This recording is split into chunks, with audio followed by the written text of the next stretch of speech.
Happy New Year, everyone. Welcome to 2021. And I'm so glad we're able to get through 2020 as safely, as healthy as possible. Now we're in 2021.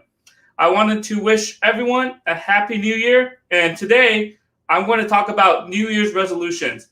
I want to talk about how to create SMART goals. That's an acronym, as well as share what my goals are for the year. So, in the comments, share where you're from, and I'll get started here.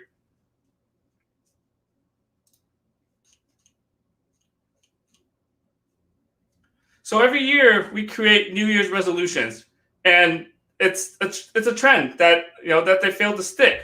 So how do we create SMART goals that will help us achieve these goals every single year? So SMART, it's an acronym here. So I'm going to go through each letter here and share what each one stands for. So S stands for specific. You want to be specific in your goal. You don't want to just say, hey, I want to get healthy this year. I want to be more confident this year. Well, how do you do that? You want to be as specific as possible. So instead of saying, I want to be healthy this year, you can say, I want to lose weight. That defines how you want to be more healthy this year.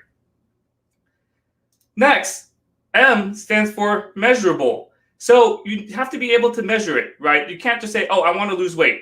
Well, how much weight do you want to lose?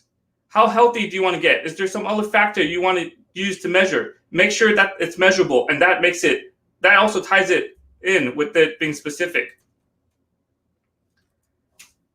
Next, it has to be achievable. A stands for achievable. So, don't just go out there and say, I'm going to lose 50 pounds this year. That's not very realistic at all. Maybe you can say, I want to lose 20 pounds that year. You want to set realistic goals. A good example of this was 2 or 3 years ago when I said I wanted to be more healthy, right? And the specific way of doing that was going to be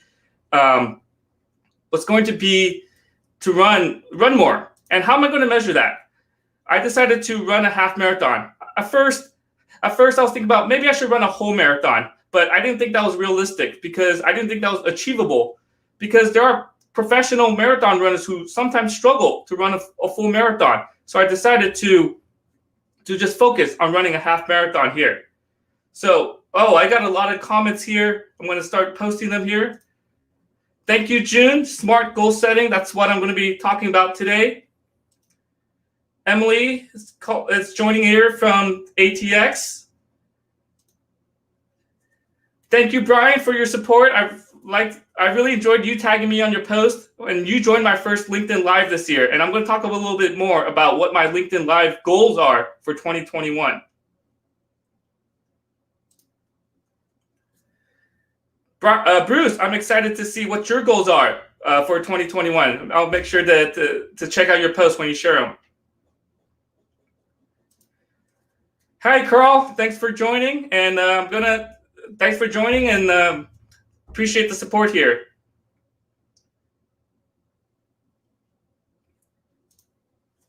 I really like Randy's goals here. This is a very specific goal. And very measurable as well. He's going to walk 4,600,000 steps. That is incredible. Randy, how many steps is that per day? That is a crazy amount. I think it's at least 10,000. I think if I do my division right here.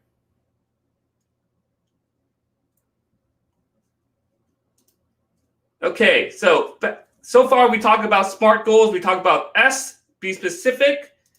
M, be measurable. A, it has to be achievable. And then next, R, it has to be relevant. So it has to be relevant to what you want to do, right? So for example, I want to get healthier this year. I want to lose weight. I want to lose 20 pounds. That is relevant to me. If I'm in great shape, I don't need to go lose 20 pounds, right? Maybe I want to get stronger. Maybe I want to go do something else health related. And that will be more relevant to me. I don't want to say one of my goals this year is to become a professional opera singer. That's not relevant to who I am. So make sure you share. Make sure your goals are relevant to what you want to do and where you want to be. And I'm sharing June's goals here. Personal fitness goal this month is to work out at least 3 times a week and run, jog, and hike 31 miles. That is a great goal to have. In June, I look forward to February where you're going to do 62 miles. And in March, you're going to do 93 miles. And it's just going to get bigger and bigger there. Okay, and then finally, T stands for time-based. So don't just say, I want to lose weight this year. Don't just say, I want to lose 20 pounds this year because it's relevant to my health goals, but set a deadline, right? But with anything we do, if you set a deadline, you're more likely to achieve it by setting a goal. So sometimes New Year's resolutions, yes, you want to achieve it by the end of the year, but it's better to have it where it's a specific time. Maybe you want to lose 20 pounds by June. Maybe you want to run a half marathon, or you want to be able to run 5 miles without stopping by March. So setting a strict timeline, setting a strict deadline really, really helps you achieve your goals there. Okay, so now talked about SMART goals: specific, measurable, achievable, relevant, and time-based. I'm going to go over some good best practices. I've been setting goals for myself since 2017, and I was posting monthly articles where I shared my goals. And through that, I learned some best practices that I can do or that we all can do to help achieve your goals. So number one, have accountability partners. So my way of holding myself accountable in 2017 with sharing my goals was to share it with as many people as possible on LinkedIn. So every single month, I wrote an article saying, here are my goals for the year, and here's my progress towards them. And that forced me to achieve my goals. In addition, with accountability partners, you can have someone join your goal with you. So back in 2018, when I said I was going to go run a half marathon, none of my friends wanted to join me. I was out there training by myself. I was out there running the race by myself, running 5Ks, 10Ks, and eventually the half marathon all by myself. And it was tough. I was thinking about quitting, and I did take a break for about 4 to 5 months that year. So having accountability partners, having someone who wants to achieve the same goals as you makes you more likely to achieve it because you hold each other accountable. Let me go through some of the comments here. Great goal there, Jeremy. Pass your class to become proficient in Java programming by February 1st. That is a very, very good time-based goal there.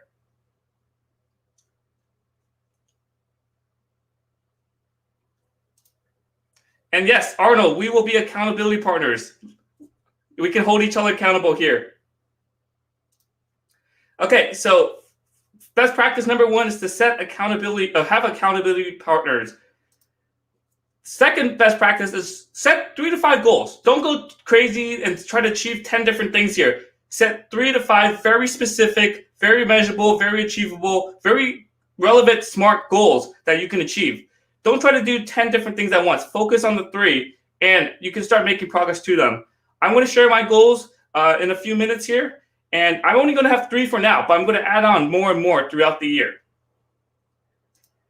And number 3, don't just focus on work-related goals. Of course, a lot of us want to find a new job. All of us want to get paid more. All of us want to get a promotion. But don't just focus on work-related stuff, because work shouldn't be your whole life. I like to focus at least one of my goals on something health-related, which is why I decided to go train for a half marathon back in 2018. So diversify your goals, right? Don't just focus on work. Don't just focus on personal growth, but focus on at least one in every single different group there, so then you can grow overall as a person.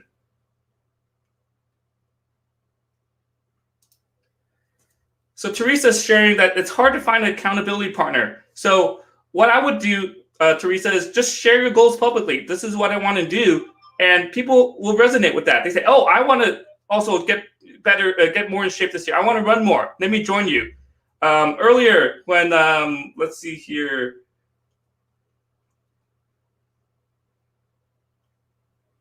When Randy said he was going to walk 4,600,000 steps, people are going to resonate with that, and they're going to say, "Oh, I want to join you with that." And then you might have a whole following with you, and that just creates a whole accountability system for everyone to be successful. And thank you, June. Yes, it's very important to have personal goals, right? You want to diversify your goals. You want to focus on yourself as well, and not just on your work. So now I'm going to talk about my 3 goals for the year.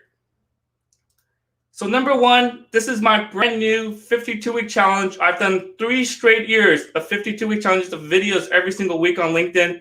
I'm taking it one step more this year. I'm going to do a weekly LinkedIn Live every single week. And I have people lined up all the way through June. This is a great way to hold myself accountable because I have people lined up for the next 26 weeks or so. I can't just quit here and just say, oh, sorry guys, I'm done in January. That's it. I'm no longer doing LinkedIn Lives. I'm going to let a lot of people down. So that's my way of holding myself accountable. This is a specific goal because my overall goal is to put myself out there more, get more comfortable with public speaking. And the specific way of me doing that is to do this with the weekly LinkedIn Lives. It's measurable because every single week I'm going to have a LinkedIn Live. It's definitely achievable, right? I'm not saying I'm going to do a LinkedIn Live every single day. That's impossible for me. But once a week, just like my other 52-week challenges, is very, very measurable, very, very achievable. It's relevant because it's part of my goal to become a public speaker, to get much better at public speaking. And this is relevant. This is definitely related to that. And in terms of time-based, this is my goal, 52 weeks every single week in a row for the whole year. And then that's my goal there, to have a weekly LinkedIn Live.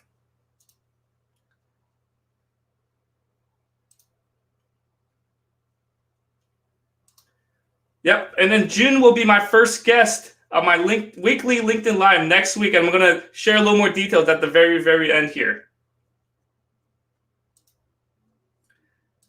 Okay, my second goal this year is to learn a new language. I really, really enjoy learning new languages. I'm a big proponent of using Duolingo. I've used it to learn Spanish. I've used it to review Mandarin. And in 2018, when I attempted to learn a new language, I used it to learn Vietnamese. So currently, I started learning Cantonese back in around, I think, August of last year, and wanted to continue and finish that lesson. It's not in Duolingo, but it's in Drops, and wanted to finish all the lessons there. So once I finish that, I'm going to reassess and think about what other languages I want to learn. So if you want to practice learning languages with me, Spanish, Mandarin, Vietnamese, Cantonese, send me a message. I'm happy to have a conversation with you. And maybe I'll do another trilingual video on LinkedIn.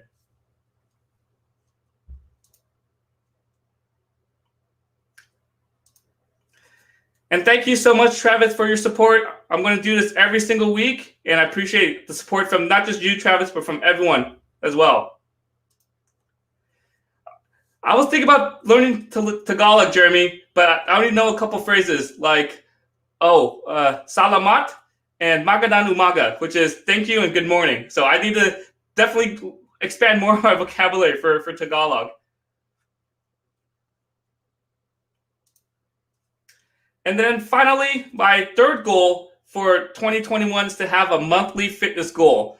When I started doing my goal settings in 2017 and 2018, all my goals were spread out through the whole year. And as I talked about earlier, with it being time-based, it made it very easy to slack off and very challenging to kind of adjust and make changes as we go along throughout the year. So I'm going to change it up. I'm going to do a monthly fitness goal. So every single month, I'm going to try to attempt some type of fitness goal. So my fitness goal for January is to hold a plank for 5 minutes. I just tried it about an hour ago. I was able to do 2 minutes and 30 seconds. And you might think, oh yeah, you're halfway there. It should be easy. But after a minute and a half, I was shaking. I could barely hold it. So I'm going to keep myself to 1 attempt per day. I'm going to not look at a clock. I'm just have a blind clock and just hold it as long as I can until I quit. And then we'll see if I'm able to hold a 5-minute plank sometime this month of January here. Some of my other monthly fitness goals I'm going to try to attempt later in the year is 100 push-ups a day. When the weather gets a little better here, when we have a little more sunlight, I'm going to attempt to run 100 miles a day. So I'll try to reach the number of the 4,600,000 steps that Randy shared earlier. In the comments, share what are some of your goals this year, and I will make sure to give you a shout out and highlight you here in this live stream.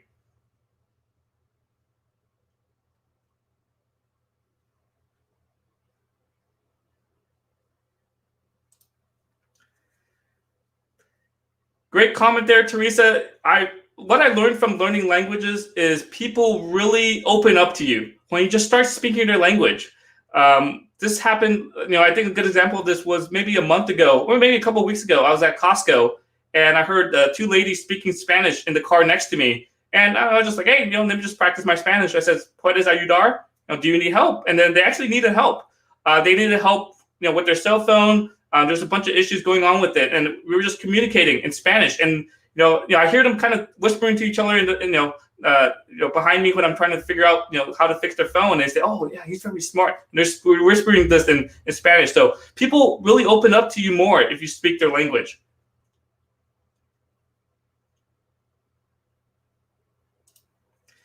And Teresa, go reach out to June. Practice your Tagalog. Same with Jeremy as well. You guys can all hold each other accountable and practice your Tagalog and get better at speaking that language. Thank you so much, June, for the comment here. I will do my best to be the LinkedIn Live King. I think there are some people who do it multiple times a week. I'll try to hold it to once a week for now, and we'll see what happens.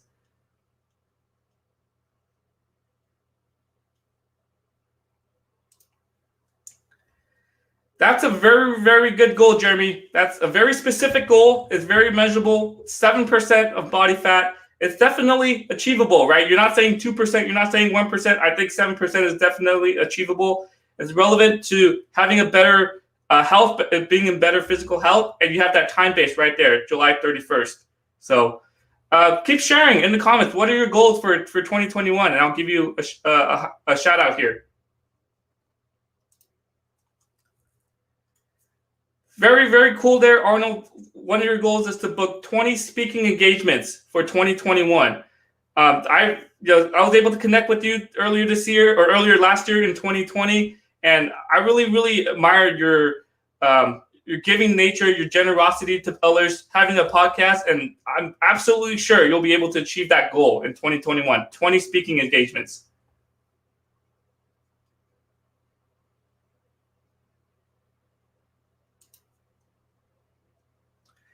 Okay, I need a translator here, Maria. You need to help me out here. What does that mean?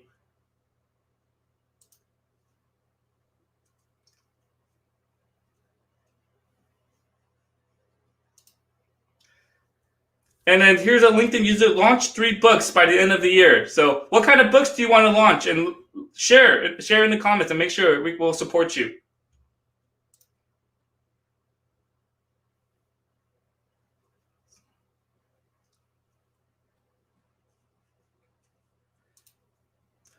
Okay, so thank you everyone for tuning into my first LinkedIn Live here. I want to go through a quick summary of what I talked about, and in case you missed it from the very beginning. And I hope you all have a great and safe 2021.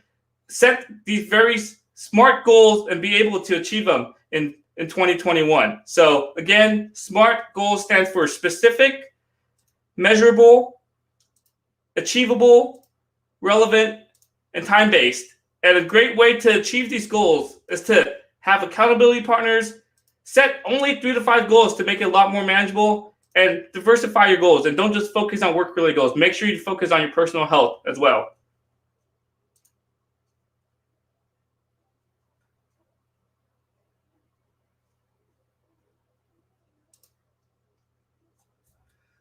That's a great goal, June. I really look forward to seeing you achieve that 10 group coaching cohorts this year.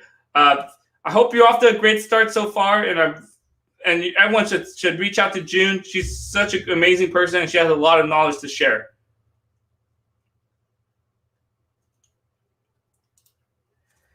And I didn't realize I have so many Filipino connections here on LinkedIn.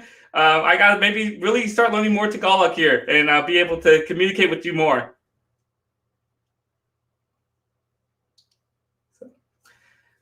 And as I wrap up here, I want to highlight that next week I'm going to have June Colaroso on my LinkedIn Live, same time here on Friday, 5 p.m. Pacific, and we're going to talk about how to and also why you should create content. And this is one of these goals that you can have for 2021. Start posting more content, start creating video content, and that can help you grow in terms of your confidence, in terms of your public speaking, and just kind of putting yourself out there and bringing more confidence to yourself. So thank you everyone for tuning to week 1 of my live stream 52-week challenge. Thank you all for the support. I really, really like all these comments here.